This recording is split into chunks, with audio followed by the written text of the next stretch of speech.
ابو سفیان بن حرب نے کہ ہرقل روم کے بادشاہ نے ان سے کہا، میں نے تم سے پوچھا تھا کہ اس رسول کے ماننے والے بڑھ رہے ہیں یا گھٹ رہے ہیں؟ تو نے جواب میں بتلایا کہ وہ بڑھ رہے ہیں۔ ٹھیک ہے، ایمان کا یہی حال رہتا ہے یہاں تک کہ وہ پورا ہو جائے۔ اور میں نے تجھ سے پوچھا تھا کہ کوئی اس کے دین میں آ کر پھر اس کو برا جان کر پھر جاتا ہے؟ تم نے کہا نہیں۔ اور ایمان کا یہی حال ہے، جب اس کی خوشی دل میں سما جاتی ہے تو پھر اس کو کوئی برا نہیں سمجھ سکتا۔ نعمان بن بشیر رضی اللہ تعالیٰ عنہ سے سنا، وہ کہتے تھے کہ میں نے حضرت صلی اللہ علیہ وسلم سے سنا، آپ صلی اللہ علیہ وسلم فرماتے تھے، حلال کھلا ہوا ہے اور حرام بھی کھلا ہوا ہے، اور ان دونوں کے درمیان بعض چیزیں شیبہ کی ہیں جن کو بہت لوگ نہیں جانتے کہ حلال ہیں یا حرام۔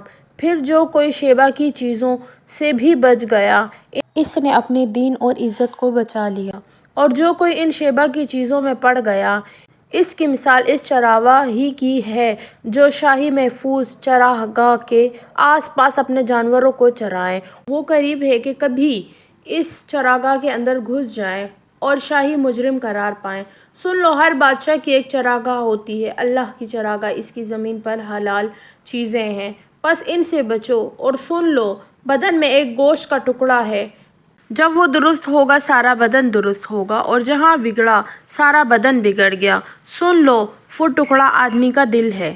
انہوں نے ابو جمرہ سے نقل کیا کہ میں عبداللہ بن عباس رضی اللہ تعالیٰ عنہ کے پاس بیٹھا کرتا تھا، وہ مجھ کو خاص اپنے تخت پر بٹھاتے۔ ایک دفعہ کہنے لگے کہ تم میرے پاس مستقل طور پر رہ جاؤ، میں اپنے مال میں سے تمہارا حصہ مقرر کر دوں گا۔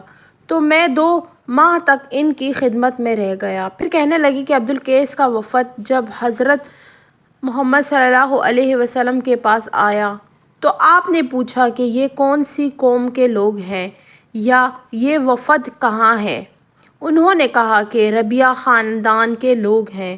آپ صلی اللہ علیہ وسلم نے فرمایا، مرحبا اس قوم کو یا اس وفد کو، نہ ذلیل ہونے والے نہ شرمندہ ہونے والے، یعنی ان کا آنا بہت خوب ہے۔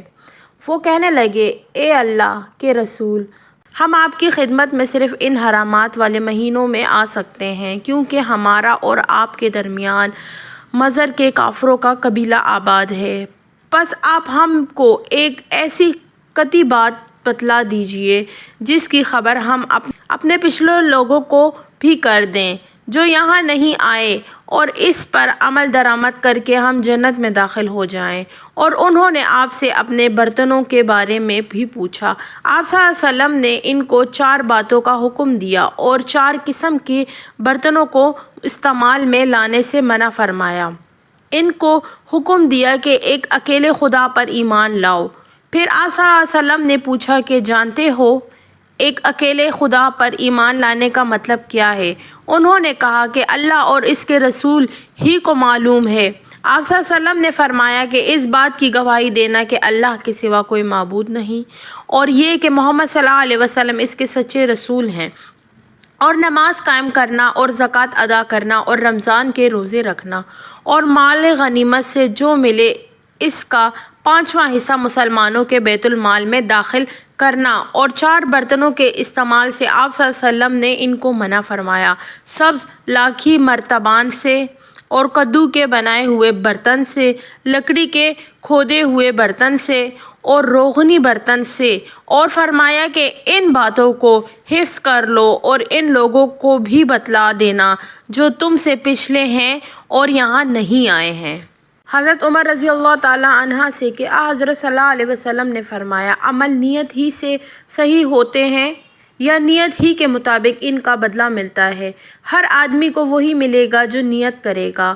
پس جو کوئی اللہ اور اس کے رسول کی رضا کے لیے ہجرت کرے اور اس کی ہجرت اللہ اور اس کے رسول کی طرف ہوگی، اور جو کوئی دنیا کمانے کے لیے یا کسی عورت سے شادی کرنے کے لیے ہجرت کرے گا تو اس کی ہجرت انہی کاموں کے لیے ہوگی۔ عبداللہ بن مسعود سے نقل کیا، انہوں نے حضرت صلی اللہ علیہ وسلم سے کہ آپ صلی اللہ علیہ وسلم نے فرمایا، جب آدمی ثواب کی نیت سے اپنے اہل و عیال پر خرچ کرے پس وہ بھی اس کے لیے صدقہ ہے۔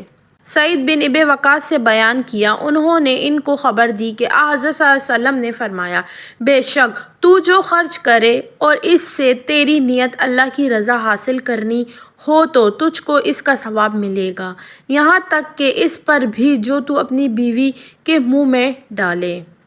جریر بن عبداللہ بجلی رضی اللہ تعالی عنہ سے سنا، انہوں نے کہا، حضرت صلی اللہ علیہ وسلم سے میں نے نماز قائم کرنے اور زکوٰۃ ادا کرنے اور ہر مسلمان کی خیر خواہی کرنے پر بیعت کی۔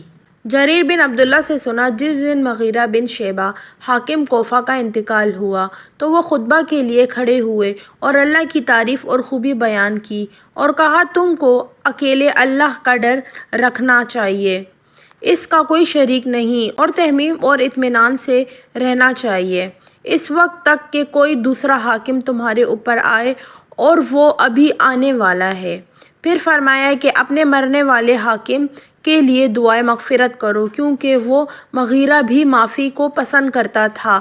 پھر کہا کہ اس کے بعد تم کو معلوم ہونا چاہیے کہ میں ایک دفعہ حضرت صلی اللہ علیہ وسلم کے پاس آیا، میں نے عرض کیا کہ میں آپ سے اسلام پر بیعت کرتا ہوں۔ آپ صلی اللہ علیہ وسلم نے مجھ سے ہر مسلمان کی خیر خواہی کے لیے شرط کی، میں نے اس شرط پر آپ سے بیعت کر لی، پس اس مسجد کے رب کی قسم کہ میں تمہارا خیر خواہ ہوں۔ پھر استغفار کیا اور ممبر سے اتر آئے۔